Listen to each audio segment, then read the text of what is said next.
Hello there, I'm Lou and I'm here to run a session for you on Tai Chi.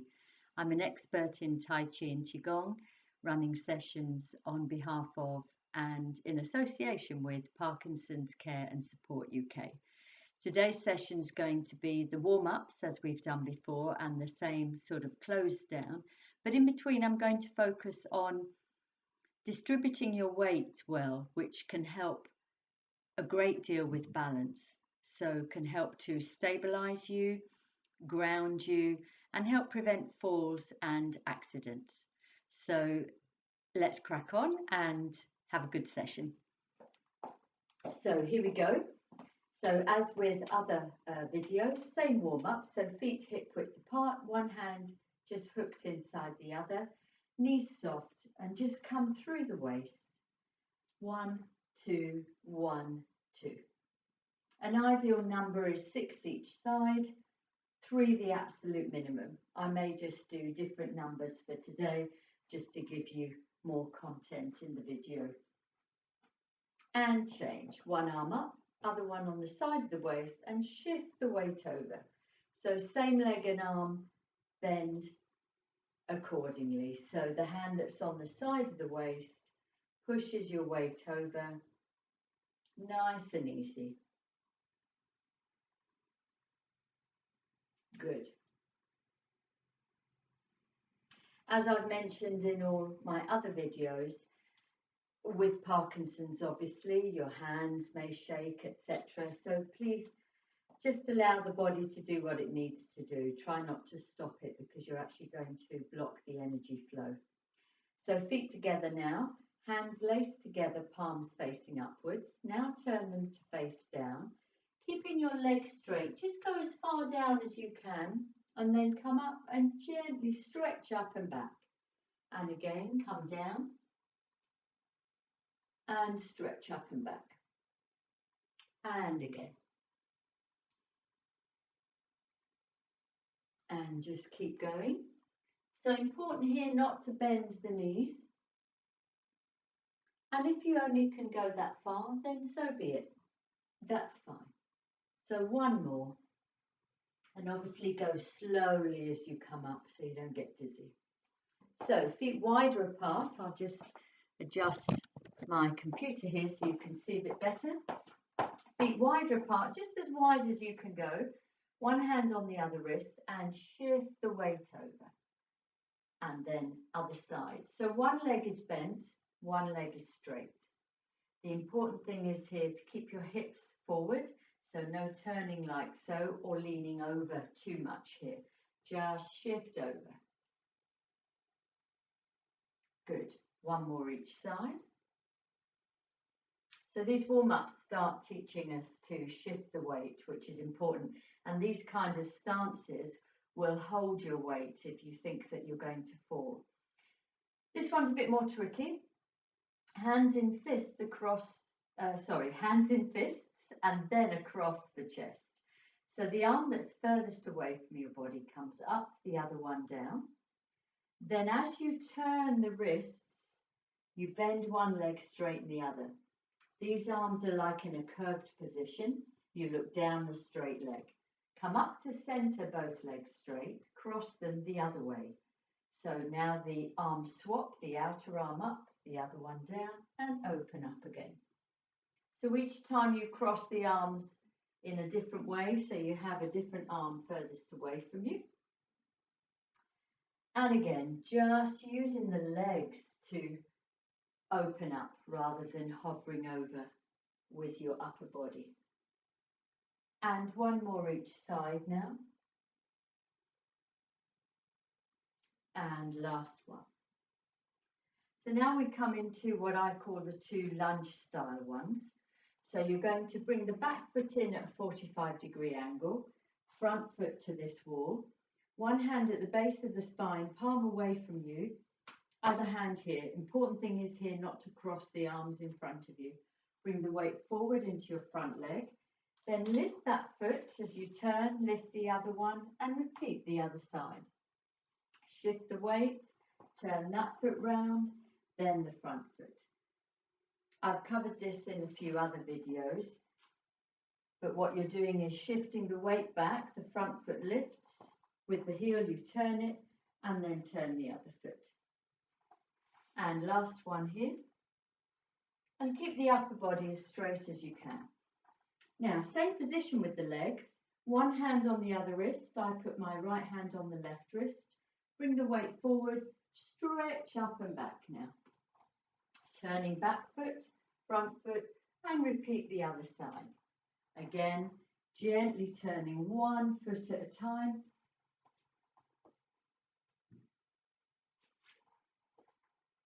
Last two of these. And relax. So here we are. Upper body now, feet hip width apart, hands at chest height, palms down.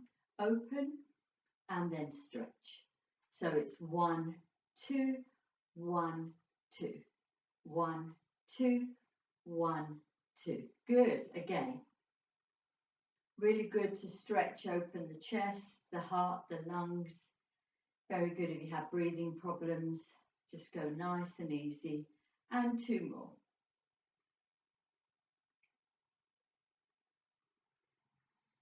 Good.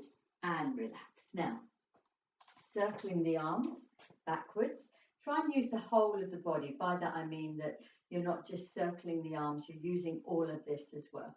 So back, because the arms can feel very heavy. And then forward.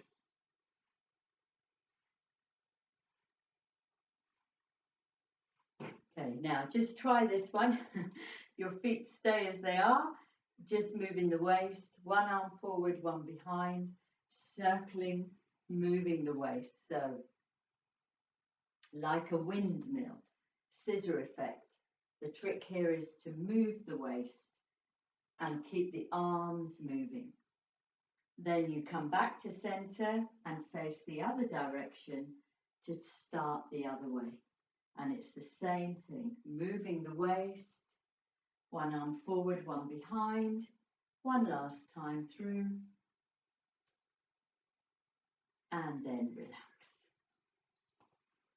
Okay, so now we're going to just bring the shoulders to the ears. This is a good way to release, and sometimes all you need when you're not feeling too good. So breathing in, shoulders to ears. As you let them go, sigh everything away. 2 more. Last one. Good. And then rolling the head now, 3 times in each direction. And then simply go back the other way.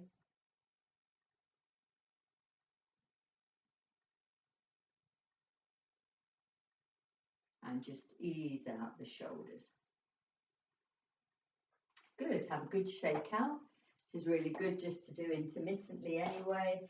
When you're feeling a bit blocked up, a bit stuck, just literally shake the body out. Even if your body is, or your hands are shaking with the Parkinson's, just gently. You know, when you're feeling like your energy's stuck, you need to move, just move spontaneously and just ease out the body. If you think of the saying, shake it all off, well, that's exactly what this is about. So as I said, we're going to concentrate the main body of this video on how to distribute your weight. And then going on from last time, in the next video of this series of 2, I'm going to go over the first few moves of the form so that slowly you can progress. So the idea with shifting the weight and getting better balance, in my opinion and my experience, is that if you can learn to shift your weight properly, then you can surely balance. Because you can move the body, the weight from one part of the body to the other so that your footing is stronger. So let me just adjust the camera and you can see what I mean. So if you just try and balance, legs straight, my balance is pretty good, but after a while, with the leg straight that I'm standing on, I will fall. Whereas if I really shift the weight well, I go from the heel into the foot and plant the weight into the standing leg with the knee slightly bent, then I can lift that leg and sustain it much easier. Now, obviously, that's dependent on the health of your knees, but the more you can keep the knees slightly bent, the more you'll support it by using this big muscle in the thigh above it. Okay, so just so that you can see more of me now, hopefully,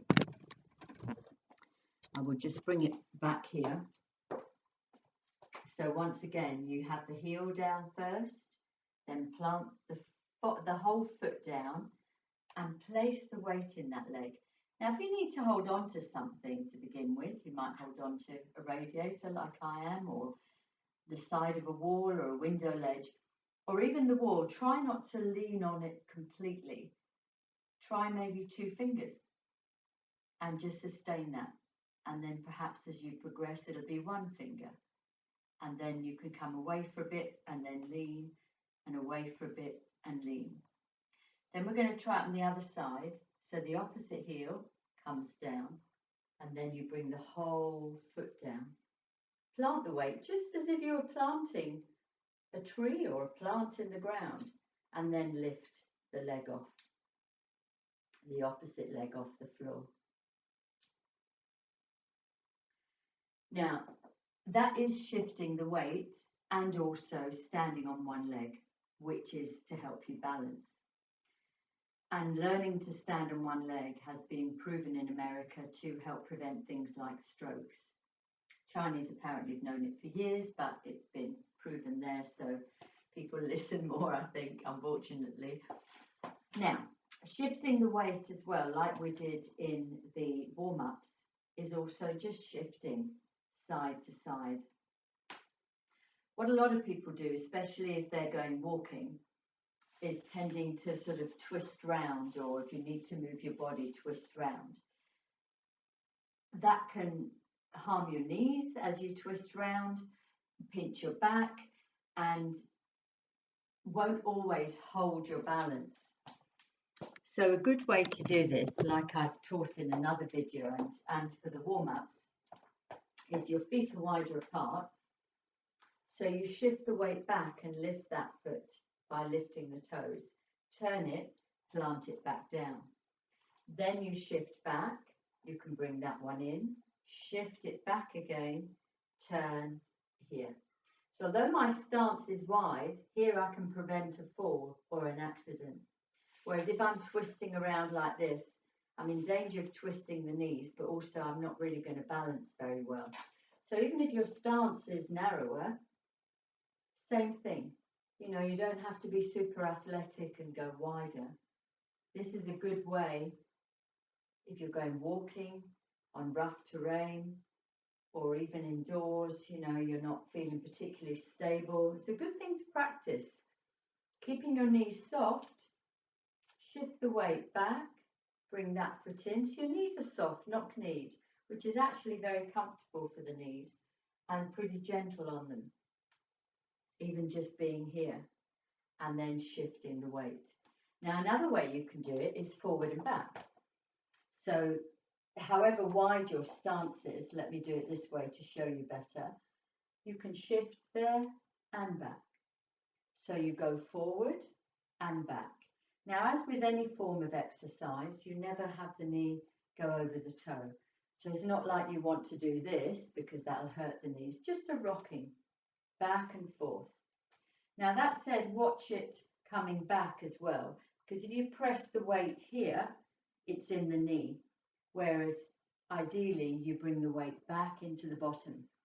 Big muscles, the quads, so we want to use those. You want to lean back. And again, you can turn here, here, and repeat the other side. So although it looks like I'm going sideways, the same applies with this going forward and back. So you're shifting the weight. Now you can do it without bringing the front foot up. So you just learn to go forward and back first of all. So forward, back, forward, back. you've ever worked in the gym, it's like a one-legged squat. So forward and back, and then swap over, forward, back, forward, back, forward and back.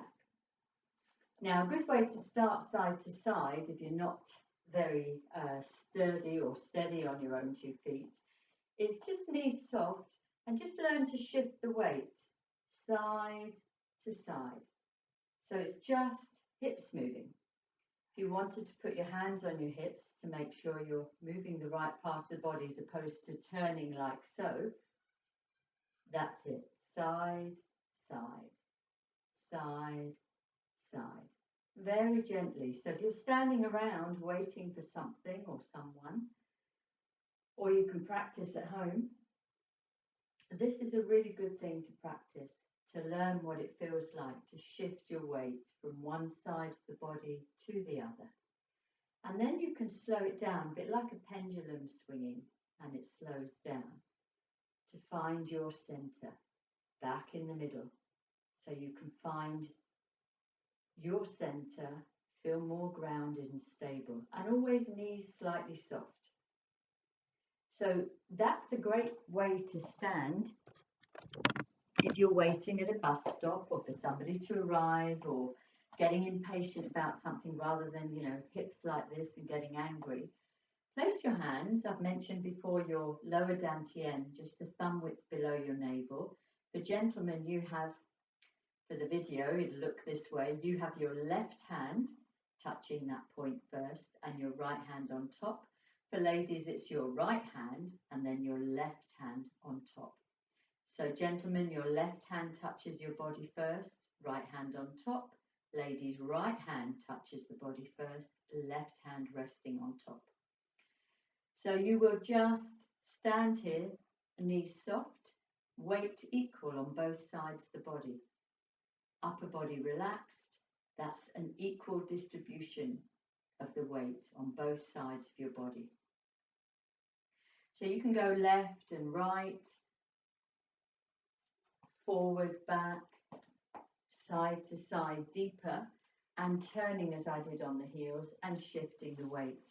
So all these positions go a long way to break a fall and help you avoid having an accident. And also just learning to stand on one leg as I did before, which I'll just go over now. And I would encourage you to practice just moving like that, because not only will it help you get to grips with shifting the weight and gaining better balance to prevent falls and accidents, it'll give you confidence in your own standing, especially if you're having a bad day with Parkinson's and you're not too steady. You can practice that. And as I say, use the wall, use something to lean on, but not to be a crutch for life. Use it as a challenge to maybe start with 2 fingers against the wall, then 1, then intermittently removing your hand and then placing it back on there. I want you to gain confidence in your own body, your own energy. The body has a great ability and power to heal itself. And if our mind can engage in that idea, then we're halfway there, or more than halfway. So let's just recap the shifting of the weight to actually gain better balance to stand on one leg, because I know that can be a problem for many people. So sorry you can't see my face at the moment, but the feet are more important. So let's use this foot, heel. Here, now I'm leaning slightly on the radiator just to show you. And then you can either just bring the leg like so, or hook it behind, or even in front, just turning it slightly in front. This is quite a good position to start with, so you hook the other leg just behind. Now, as I said earlier, you can just be near something to hold you if you need to lean on, so you don't just fall over, but practice holding it for a few seconds each side. Then to take it even further and practice better, place the other heel down, learn to shift the weight, plant it in that leg, and lift the other one off the floor. So something I do in various classes is to travel like that. So I'll just finish this video off with this bit before we close down. So you could come here, heel, forward, plant the weight. Now your hands can just be resting in that position, because if you're like this, you might be trying to use them too much and come off balance. So say you hold this for, let's say, 8 seconds. Then other heel, plant the foot, place the weight there, knee soft or as bent as you can sustain, and try the other side again for 8 seconds. And then repeat. And hold. So you could do a series walking in your own hallway or living room or wherever. And when you get more confidence, we'll just change again, outside, as long as the ground is pretty steady. And then each time you could increase it. So make a note in a little notebook perhaps to assess your own progression and try that. Go walking, building strength, stamina, confidence, how to distribute the weight, and also balance. And as I said earlier, learning to stand on one leg goes a long way to help prevent things like strokes. So try that this week and let that be another base of your practice, and jot it down so that you can chart your progress, and each time maybe increase it each side a second or two. And one thing to remember, one side can be quite different from the other. There's nothing wrong with you. It's very normal. It's a common thing because one side of our body is used more or less and the other is stronger or weaker. And incidentally, the side you find most difficult is actually the side you need to use the most. Because sometimes it could be the stronger side, as we see it, that actually works. It is weaker, and that's usually because it overcompensates for the side that's not so strong in the body. So just listen to your body and see how you get on. So we'll finish off as we always do. Just a little standing because we're coming up to time.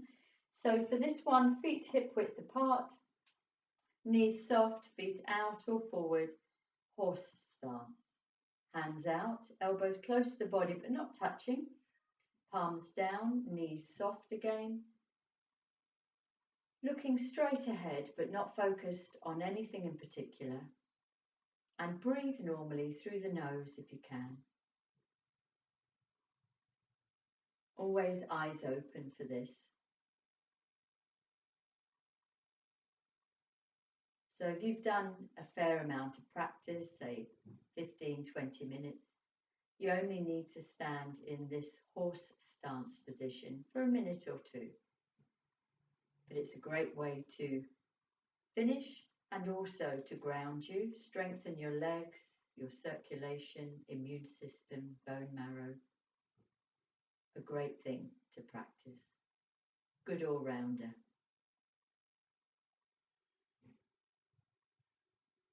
Always eyes open, look straight ahead.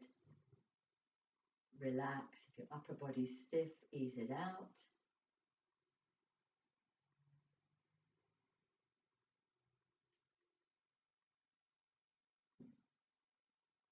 And there we are. So I'll just take my glasses off to remind you how we finish off every time. So rubbing your hands once and then washing the face 3 times. Come round the side of the nose, all the way up, over the head, round the ears, the mouth.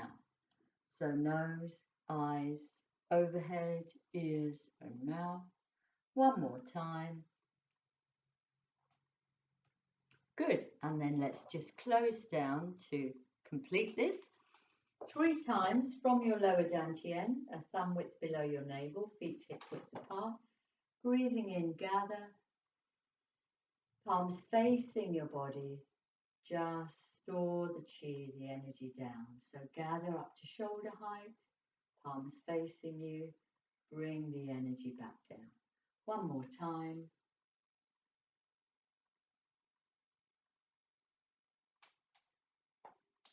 Well done.